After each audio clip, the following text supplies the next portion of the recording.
Hello viewers, আপনারা দেখতে পাচ্ছেন স্প্রিং ব্লসমে আমরা আপনাদেরকে স্বাগতম জানাচ্ছি। সেমিয়াংয়ে খুবই কষ্টকর সময় পার করার পরে এখানে আসলে প্রকৃতি অত্যন্ত সুন্দর হয়ে উঠেছে। আপনাদেরকে আমরা জাস্ট একটা রোডের চার সাইডটা দেখাবো যে কি পরিমাণ সুন্দর আর কি এখানে রোদ উঠলে হয়।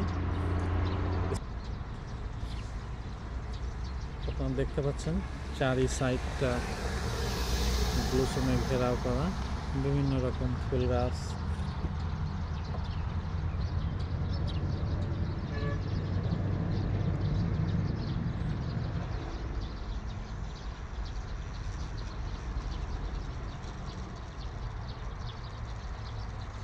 দেখতে পাচ্ছেন সব দিকেই আসলে ব্লসমটা ঘটেছে, যেদিকে আপনি তাকাবেন সেখানেই আর কি। আসলে এই যে রোড সাইডগুলো এমনভাবে সাজানো, দু একদিন পরে যখন এখানে যেদিকেই তাকাবেন শুধু ফুল আর পাখির ডাক দেখতে শুনতে পাবেন। আপনারা শুনতে পাচ্ছেন হয়তো বা পাখির যে কোলাহল পূর্ণ পুরা এরিয়াটা।